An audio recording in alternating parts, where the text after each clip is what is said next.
네, 여러분 안녕하십니까. 오마하에서 이틀 차입니다. 오늘 한 1시간 뒤에 이제 출발해서 링컨으로 간 다음에 네브라스카-링컨 대학교에 있는 정치학과 교수님 인터뷰를 바로 진행하려고 합니다. 그래서 오늘 아침은 블루베리와 바나나입니다. 네, 여러분 저는 이제 네브라스카-링컨 대학교로 출발합니다. 여기 제 렌트카. 미국에서 처음 타보는 픽업 트럭 렌트카입니다. 엄청 큽니다. 요 뒤에도 올라가 볼까 했는데 열기가 더 귀찮아. 바로 타보겠습니다. 픽업 트럭 내부입니다. 그러면은 저는 가다가 운전할 때는 집중해야 하기 때문에 가다가 뭔가 나눌 얘기가 있다면 또 나누겠습니다. 네, 여러분 이렇게 차 끌고 잘 왔습니다. 픽업 트럭 끌고 잘 왔고 링컨 대학교, 네브라스카 링컨 대학교에 도착했습니다. 사실 미국은 항상 주차가 문제인데 여기가 직원이랑 학생용 주차장이라고 보긴 봤는데 도저히 뭐 어디다 주차할지 찾을 수가 없어서 일단 주차하고 이따가 교수님한테 한번 여쭤보도록 하겠습니다. 네, 차 안에서는 더워갖고 힘들었는데 지금 나오니까 또 춥네요.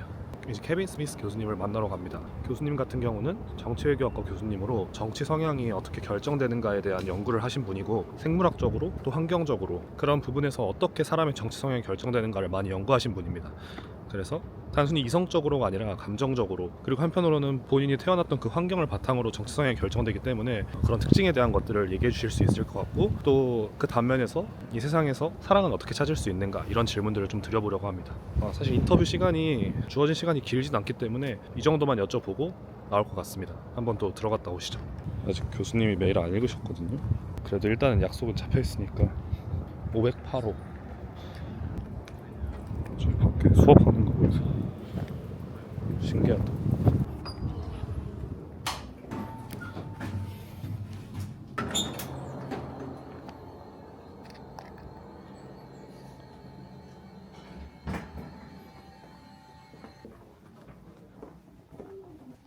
딱히 성함이 적혀있진 않은데.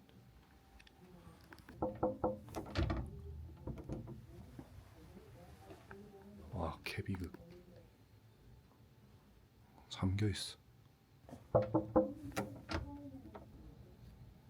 방법이 없습니다. 제가 뭐 연락처를 아는 것도 아니고.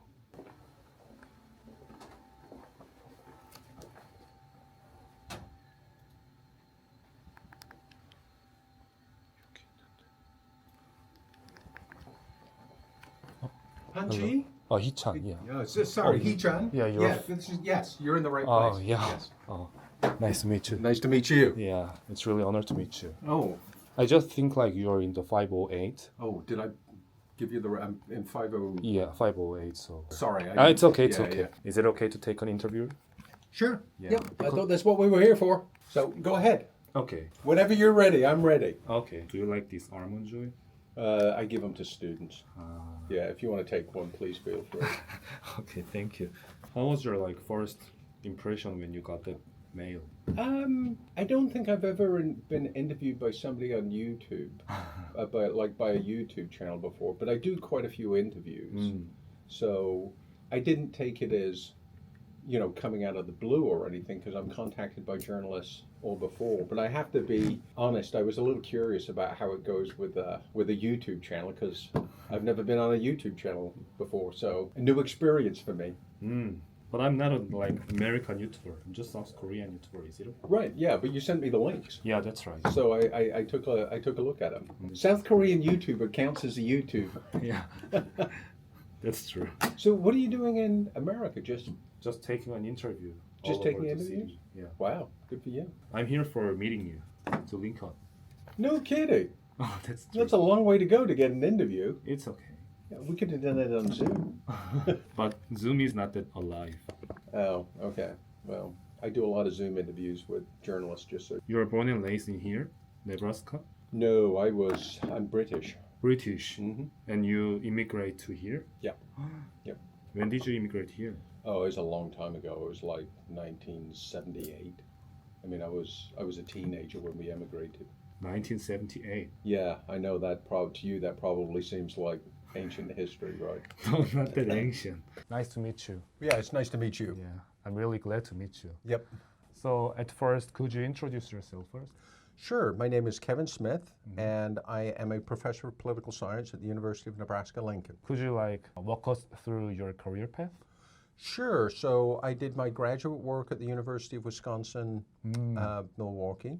I initially started out as a scholar of public policy, and that's where I spent much of the first decade of my career is studying government policy and what worked and what did not work. Around 2000-ish, I became really interested in why people came to acquire their political beliefs. And my research took off in a very, very different direction.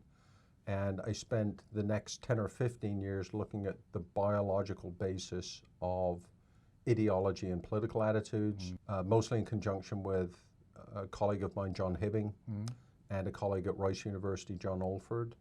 And I have continued that today. I'm really interested in why people are so different and, you know, from individual to individual with their political attitudes and beliefs. I'm really interested to that too. Yeah. Then I'll sometimes see this questionnaire because questionnaire is more clean sentence. Yeah, I'm not that perfect in English, so. Sure, don't worry about it. So today we'd like to talk about the topic like how are political ideologies, kind of the beliefs formed. So to start with a more casual question, so as a professor of political science, do you think two people with different political views can be in a relationship? Oh yeah, absolutely. 100%. I mean, I think there's less of that happening, and that people often, the technical term is they assortatively mate. Ideology and political orientation is one thing that seems to play a role in sorting people when you're looking for a life partner.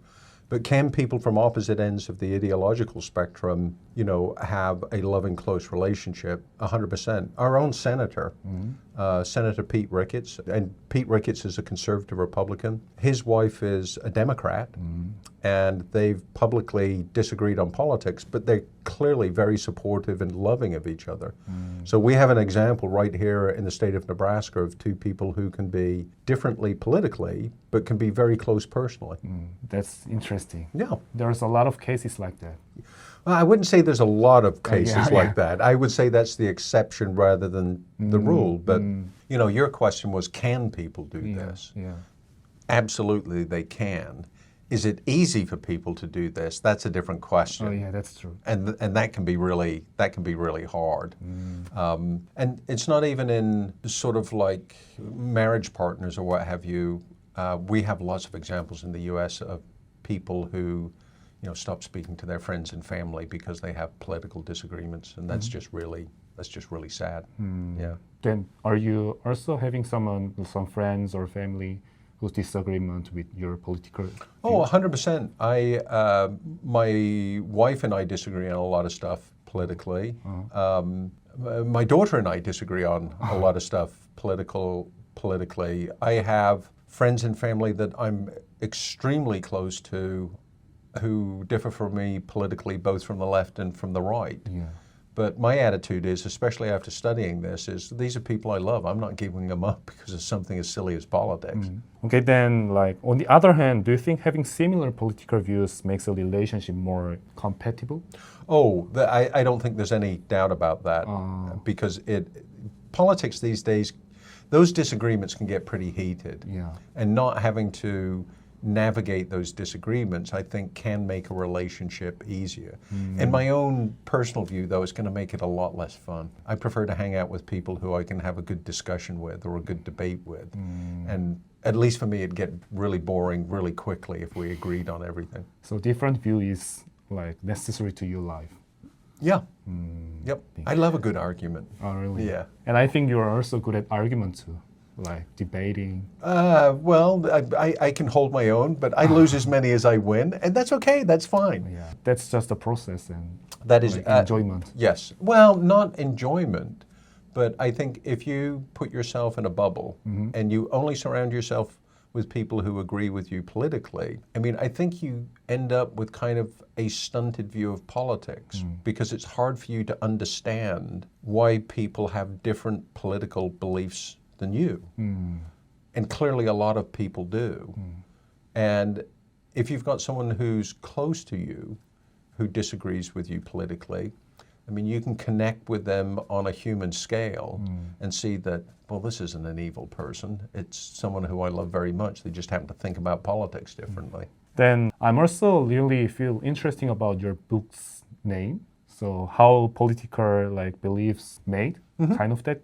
So this is a really interesting topic. So how exactly are political ideologies formed? Well, that's kind of a complicated question. Yeah. If you believe our research, which I obviously do, it is a combination of innate predispositions and also the environment in which you find yourself. So some people, you put them in the exact same political environment, and some of them are more attracted to arguments from the right, and some are more attracted to arguments from the left. And our research strongly suggests that there is at least a partial biological component of that those predispositions are heritable, they're genetically influenced. So environment and some kind of a DNA can form our political beliefs. Oh, absolutely. It is both of them. It's not like your genetics determine a belief. What they do is they make you more open to one set of arguments versus another set of arguments. But the substantive arguments themselves are part of your environment, right? It's not like you're born with a gene to be pro-free speech or anti-free speech. It's not like you're born with a gene to be pro-life or pro-choice. Those are just issues of the day. What you are, your genetic inheritance, sort of like, it's kind of like a personality trait. It helps shape or influence how you react to things in your environment. Then in your like research, what's the traits of the conservative, supportive peoples? Well, they have a number of, it's not just about a set of traits that conservatives have and liberals don't. Yeah. I mean, it's a whole range of things. It's not even necessarily to do with politics. Yeah. So in our research for example, we found that conservatives like certain types of food and liberals like different types of food. Kind of what? So like conservatives, if you give them a choice between, would you like to have your favorite meal or would you like to try a new and exciting meal that you've never tried before? Yeah. All else equal, the conservative will opt for my favorite meal, and all else equal, the person on the political left will go for the new and exciting. And, you know, liberals tend to be more novelty seeking. They're more open to experience. Conservatives tend to be more rule abiding. They're more conscientious than liberals, all else equal. But as I said, it ranges into a number of different things. They like different novels. You know, they even like different brands of car. So there's a lot of differences that don't have to do with politics that distinguish the left from the right. So we can't distinguish people with just the political beliefs. Well, I mean, we can distinguish people on their political beliefs. Maybe I'm not fully understanding your question, but what I'm saying is it's not just their political beliefs. If you build like an average conservative, a statistical composite of what a conservative is, that will be somebody who is not just law-abiding, but rule-abiding, is conscientious, tends to prioritize the familiar over the unfamiliar, is extremely goal-oriented, and is willing to work hard to achieve those goals. You build a composite of the average person on the left, and they're more likely to be much more attracted to the unfamiliar than the familiar. They like novelty and newness of experience. They seek that sort of stimulation. They're much more willing to bend the rules, or at least question the rules. Why are we doing it the way we're doing it, and maybe we should do it a different way? So, and I mean, these are averages, right? I mean, you can find plenty of conservatives that are open to new experiences, but in general, there seem to be statistical patterns along those lines that do distinguish people from the political left from the political right. And we've seen this repeatedly in a number of data sets that we've looked at, yeah. I understand. So we can see the average results caused by some political beliefs, but if we want to understand person by person, we should see their own life or own thinking. Yes, 100%. Like the results that we report are about trends and averages. They don't apply to any single individual. I mean, what we're describing is an entire, well, sometimes an entire population of people, and there's a lot of individual differences in there. And when we say that conservatives do this and liberals do that, what we're talking about is, on average, all else equal. Not that all conservatives do that and all liberals do that. Yeah. That's true. Then sometimes when I just watch the media or some like comments on the social media, there's a lot of people who take like someone who support to some parties is really unreasonable. On someone who support the parties, it's reasonable, kind of that. So do you think that some political beliefs could be reasonable thing? Yeah, I mean, a lot of what you're describing sort of like ties into polarization. Yeah. And for whatever reason, people have taken their ideological beliefs to be a larger and larger part of their identity. And some of the stuff that you're talking about, I think increasingly people see those that have different beliefs than their own, they start to see them almost as existential threats. It's sort of like people who have that belief don't just have a different belief from me, they're probably dangerous, maybe they're immoral. And that sort of like motivates people to go online and do all the stuff that you're talking about, you know. But I think your word was unreasonable, and unreasonable is a polite way to put it sometimes. Understandable. Then, do you think that, in other words, is there such a thing as a correct answer in politics, do you think? No. I think that's very rare. I mean, we can draw some red lines, like pursuing your political goals through the use of extra-legal violence, you know, shooting people or something like that. I mean, we can all agree, I hope, that reasonable people should reject that. There's a correct answer there. But certainly on most issues of the day, there's no such thing as my answer is right and your answer is wrong. You know, liberal democratic processes are set up to, well, you think that way and you think that way. You've got to come to some compromise in order to get anything done. And I think one of the things that I think would make politics much easier is if a lot more people realized that there are no reasonable, rational solutions to most issues. There's just trade-offs. And the reason you probably differ from people who disagree with you is you see a different set of trade-offs than they do.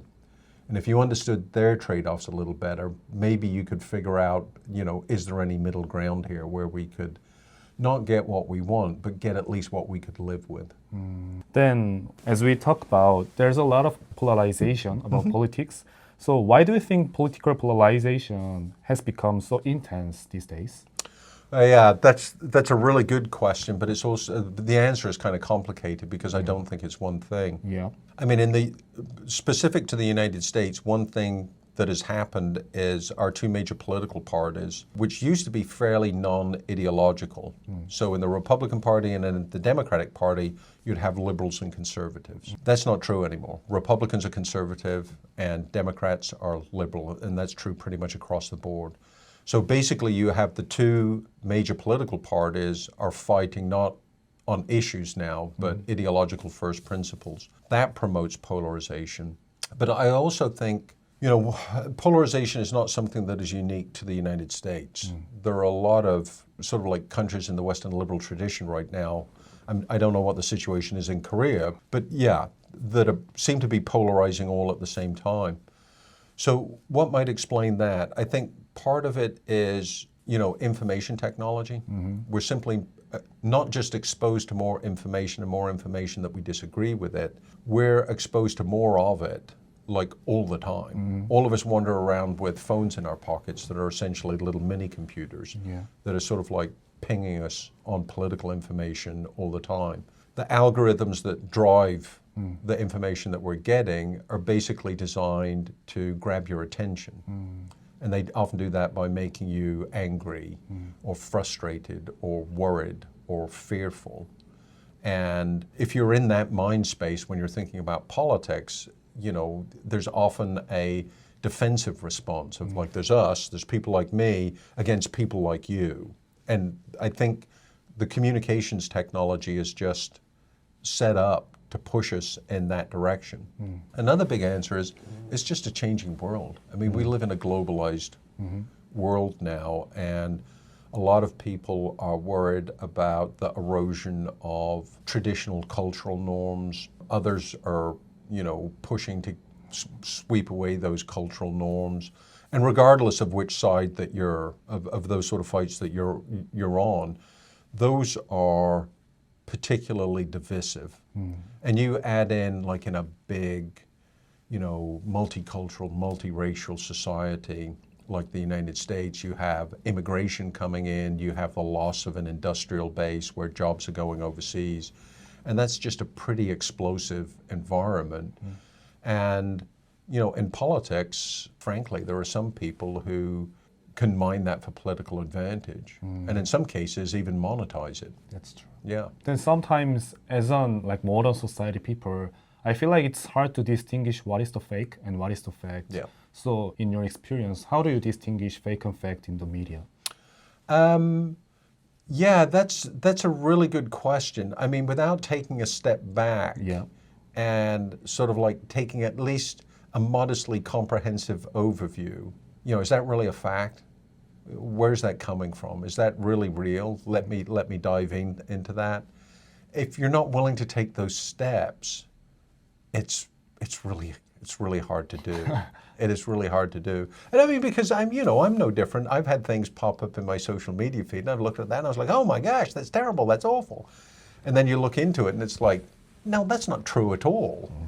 And I think what worries a lot of people like me is a lot of people don't take the step back. And I'm not saying that in a judgmental way. People have lives, right? I get paid to pay attention to politics.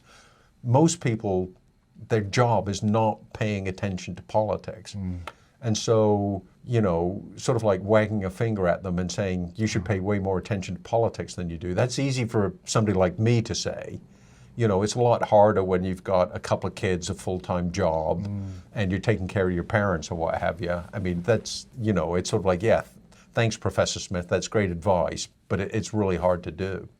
And it's a lot easier just to, a tweet is 250 characters. It's a lot easier to consume that than go read books or look at government reports, that's for sure. So like reading some official things. Yeah, well, it doesn't have to be official things, but even a greater reliance on mainstream media, I think would help. So, with my undergraduates, with my students, I encourage them to read the New York Times and the Wall Street Journal. Not one or the other, read both of them, because then you've got New York Times, I think, is accurately perceived as slightly left of center. The Wall Street Journal is perceived as slightly right of center. And if you read the big story about President Trump or whatever from both places, you'll probably have a pretty good handle on what's going on. But if your primary source of political information is, fairly random people who are they're not professional journalists, they're not, spending a lot of time trying to sift through what is and isn't real, you're going to end up with a lot that's not real. Yeah. That's true. Yeah. Then sometimes when I meet some Gen Z people, so they feel like there's an intention in mainstream media, so we can't believe all of that mainstream media. So we should believe some kind of a YouTuber or content creator, kind of that. So how do you think about that change? I guess it would depend upon the YouTuber, right? Yeah. I mean, because there are some YouTube channels that I follow pretty religiously. Like one of the ones that I really like, there's a YouTuber called Dr. Mike Warshawski. Yeah. He's a doctor. I don't know if you've heard of him, but he's got millions and millions of followers. And he is a credible source. And, I consume a lot of his content. And he's a board-certified physician. He brings on a lot of experts. He interviews them. I learn a lot from, this is outside my field, but I learn a lot from his YouTube channel. There's a lot of health influencers who are on YouTube who I would view a lot more skeptically. If it's Jim Bob at the gym, I'm a lot less likely to take that seriously. I mean, the issue is not that there is more trustworthy content on platforms like YouTube, or even that there's more or less trustworthy content. It's just that there's a lot of content, and sometimes it's just hard to sift through what is and isn't trustworthy. That's true. Yeah. Okay. So then, back to our topic about political polarization. Do you think that these conflicts can be solved later? I'm not sure if it can be solved because to some extent, in a functioning liberal democracy, you're always going to have a degree of polarization in the sense that there's always going to be disagreement and conflict over policy and issues, what the government should or shouldn't do. I think what can be done, and we know this because there's plenty of historical precedent for it, is the temperature can be lowered. The divisions can be less strident. They can be less hardened. I think we can reach a point or get back to a point where our differences were resolved with a little bit more civility and a little less of I'm going to own the libs or destroy the cons, because that's just not constructive. And you know, you were talking about Gen Z. One of the things that makes me believe that what I just said is not just pie in the sky is, at least in the undergraduates that I'm around, and I'm around a lot of undergraduates, they seem to be really searching for exactly that. They're extremely disappointed in the way that political elites have functioned during their lifetime. You know, they tend to look at them and go, like, what are you guys doing? I mean, this is just, you know, this is just silly. You're not getting anywhere. You're scoring partisan points. You're not addressing problems. And there almost seems to be a thirst for a more moderate approach to dealing with these problems. You know, that said, though, the Gen Z, I think, is also a generation where if you look out at the left and you look out at the right, those extremes are pretty extreme. You know, I've been really worried by some polling that shows relative to other age cohorts, Gen Z tends to be pretty supportive of using violence to achieve political ends, and that really is worrying. Yeah. That should be solved. Yeah, absolutely. And I mean, and I think some of that is up to people like me. I mean, one of the things that I try to do with my students is, you know, I have a number of things that I do in classes where I essentially force them to argue against themselves. You know, whatever your political belief is, I want you to argue the 100% opposite. And this is not done to try to get anybody to change their minds. It's done to trying to get them to understand their own mind. And the idea is to give them a way to look at the world through the eyes of someone that they politically disagree with, and make that view less of a caricature, a scary thing out in the dark, then yeah, you know, a regular person could hold these views, and I should be able to get along with that regular person. Then, like, if you're raising a child, how would you approach developing their political thinking? Yeah, that's a good question. I'm a little heretical here. I think that parents have influenced the politics of their child before they're born. I don't think, I mean, I'm open to new evidence, but I don't think you can, you know, I sort of like, if we're conservative, we're going to raise little conservatives. You know, we're going to have them reading Russell Kirk and, you know, watching the Tucker Carlson show or what have you. And you might think, yeah, I rate this person to be a good conservative, but how do you know that they just weren't predisposed to that? I guess you can give an environment where a lot of the political message that's coming in come from one end of the ideological spectrum or another. But yeah, I'm pretty skeptical about the family having any long-lasting effect on children. I mean, let me put it like this. You know, there's a lot of people outside the academy now who think that people like me are ideologically indoctrinating college students. I can't get college students to read a book. The notion that I am going to shift their political beliefs in some fundamental way, that they're just going to follow me like, you know, little ducklings to some point on the ideological spectrum. I'm like, it'd be great if I had that power, but I just don't think Actually, it wouldn't be great if I had that power. It'd scare me if I had that power. But the bottom line is I don't.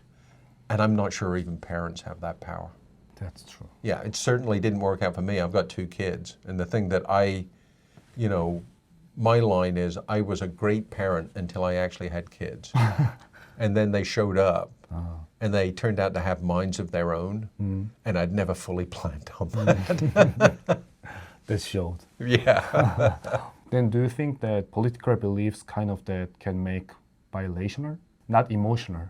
Oh, yeah. The process that I've described, yes, that can lead to rational, rational people can agree and come to a compromise and an a reasonable outcome. I mean, the bottom line, though, is a lot of politics is fought on affect. It's emotional. It's not rational. I mean, one of the things that our research has showed, and not just our research, lots of people have found this, is that most people think that their political beliefs are reasonable and quote-unquote correct. And you don't have to ask them too many questions to figure out they have no idea why they have the beliefs that they do. They're really not based on information and a deep dive on the issue. It's more about gut, instinctual feeling, and that's where a lot of politics comes from. Yeah. Then, when it comes to shaping a person's political beliefs, which do you think has a greater influence, like nature or nurture? I don't think you can separate them out. I mean, I think it doesn't just depend upon the individual. It depends upon the individual and a particular time and place. Because if you're in an environment where you're really not getting a ton of political stimulation, presumably any political, strong political opinions you have are probably going to be more innate. They're intrinsic. But you put someone in, you take that same person and you put them in a different environment where they're getting a ton of political stimuli. Yeah, that absolutely can have an effect. I mean, I know a lot of our research is all built around essentially providing evidence that says, hey, look, political orientation has a genetic basis. But our research also shows that the environment plays a huge role. But I don't think either one of those roles is fixed. It fluctuates from not just from individual to individual, but within an individual depending upon time and place.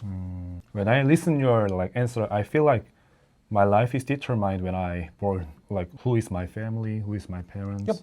Sometimes I feel like there's no free will in my life, kind of that. Yeah, and I've had some interesting conversations with my colleagues, and I mean, you can really sort of dive down the philosophical rabbit hole on, is there such a thing as free will? Yeah. I mean, I think it would, again, depend upon the individual circumstance. I mean, some people are brought up in families, they go to schools or other institutions, religious institutions, where there's very, very strong behavioral norms that point you in a particular political direction.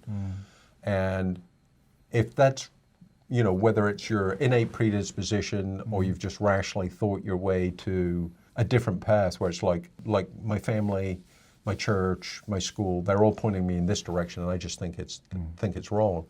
I mean, it can feel really, really hard to reject that. I mean, because basically, there can be a lot of emotional stakes there, right? And some people will just sort of well, I don't really believe this, but I'm going to go along with it because, mom and dad aren't going to talk to me, or my minister is, going to look disappointed if I don't do this. But I think even there's plenty of people who actually manage to pull that off. It's hard being a human. It's just not easy. It's not easy if you go along. It's not easy if you break away. That's true. There's a lot of average or original normal thing in the life or society, but we also can change our own life by our free will. You think like that too? Yeah, absolutely. And I'm a huge believer in that. I mean, I think a lot of people don't go down that path because it's hard. Yeah. It's really hard. Too hard. Yeah. And I mean, and when you make choices like that, there's going to be trade-offs. It's sort of I really believe in this. I'm going to take a principled stand. Mom and dad might be upset at me. I might lose a friend. I might face some ostracism from my peer group. That's a hard thing to do. Those are not easy things to do. But that doesn't mean they're impossible. Okay, then there's only 15 minutes left. Sure. So I just want to jump into some final topic. So lately, some people believe that many of these societal conflicts could be resolved with more love. And also, you're the old people for me. So I want to ask some love question or love advice to you. Okay. So this is the first time I've ever been asked for love advice. Oh, really? But I think you are so well known about the love. Okay. Yeah. So to wrap up on a more personal note, what do you think is the way to find the true love? I'm not sure that if you're talking in a romantic sense, I'm not sure that you can you don't find it, it finds you.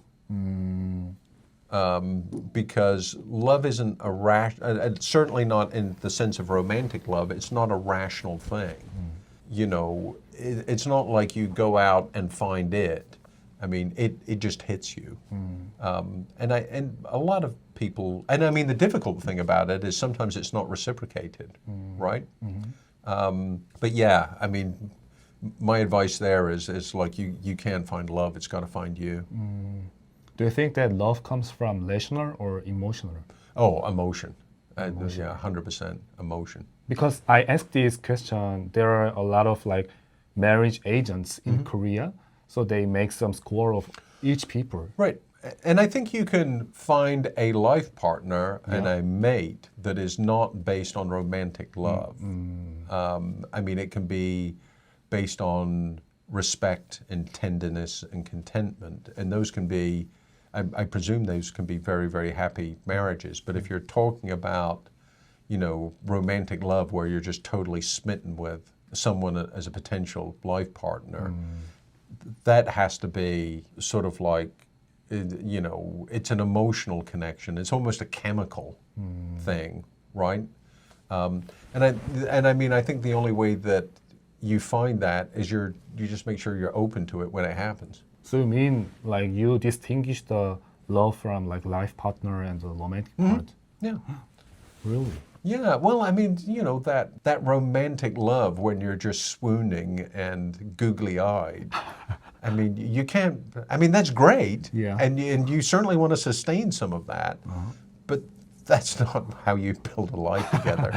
I mean, life isn't all that romantic sometimes. Somebody's got to do the dishes. I mean, somebody's got to mow the lawn and pick up the groceries and, you know. Clean up the room. Yeah, exactly, 100%. Like only for emotional relationship can't be sustainable. Oh, yeah, I mean, don't get me wrong. I mean, the emotional attraction and, you know, that mutual sort of affection that you have, yeah, absolutely. I mean, that's certainly a pretty strong basis on which to build a marriage. But, you know, certainly historically, not all marriages have been built on that. I mean, historically, people would marry for political reasons or business reasons. And, you know, some of those marriages were unhappy, but some of them were happy. I mean, Henry VIII went through a lot of wives. And, you know, his marriages were all about political connections, except for Anne Boleyn. That was the one where it really was romantic love, and he ended up chopping off her head. But the last one stuck. It was solid and healthy, and there was mutual respect and affection. So, yeah, kids, take your hint from Henry VIII. Get to the sixth wife first. Okay. Then, in final question of the love, like if you could give some love advice to your younger self, what would it be? Yeah, I think the only advice that I would give would be don't be too hard on yourself. Don't spin your wheels about this too much. It'll happen if you just stay open. It'll happen. Yeah. Thank you. Yeah. Thank you. Then, for just 3 minutes, Okay. I want to ask one more question. Sure. So, what is the most underrated values in this modern society, do you think? Oh, the most underrated values. Yeah. Well, I guess the easy answer would be like civility, given my profession. But I guess I'd go with compassion, and compassion in a specific sense. Compassion from a point of view that is different than your own. And compassion in the sense that you understand and appreciate people who are different from who you are. Then opposite to that, what is the overestimated value in this modern society? Oh, material success, fame. You know, this is what, you know, Gen Z seems to be really interested, especially in the fame and attention sort of thing. But why do you think that's overrated? Is it not important? Well, I mean, you know, it can be important. It's always nice to be recognized and praised for doing a job and doing a job well. I think where it tips over into not being great is when you yourself Yeah, like you need others to validate who you are. I don't think that's particularly healthy. You know, I wish everybody had a much more firmer notion of who they actually were. And you know, clicks and likes are great, but they really don't say anything about you. They really don't. Yeah. That's true. Anyway, then, thank you for your time. Is this your first trip to the U.S.? Oh, fourth time. Fourth time. Okay, Yeah. so you know your way around now. All right. Thank you. This is for me? Yeah. Oh, thank you. Can I get microphone? Oh, yeah, sorry. It's okay, it's okay. Never mind. Didn't want to steal your microphone there. No. Is it a good memory for you too today? Absolutely. It's good to hear.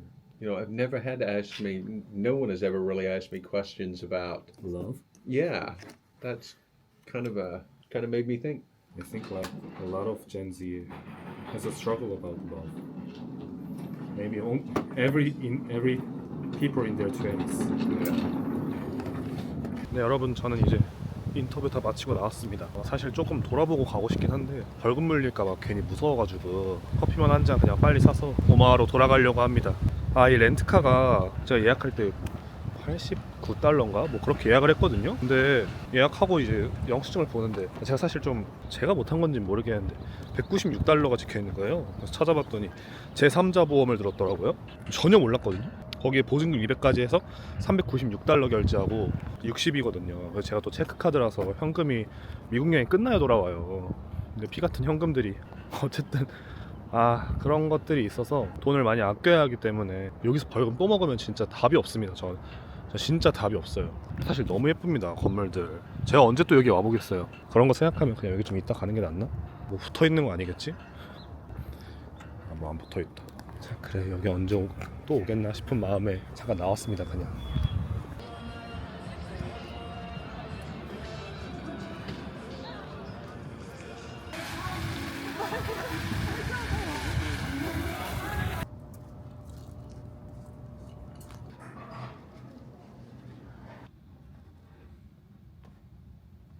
네, 저는 방금 전에 던킨도너츠 가서 블루베리 머핀이랑 같이 간단하게 식사 마쳤고, 그래서 케빈 스미스 교수님과의 인터뷰는 이 정도로 마치고 저는 이제 다시 오마하로 넘어가서 또 이따가 뵙겠습니다.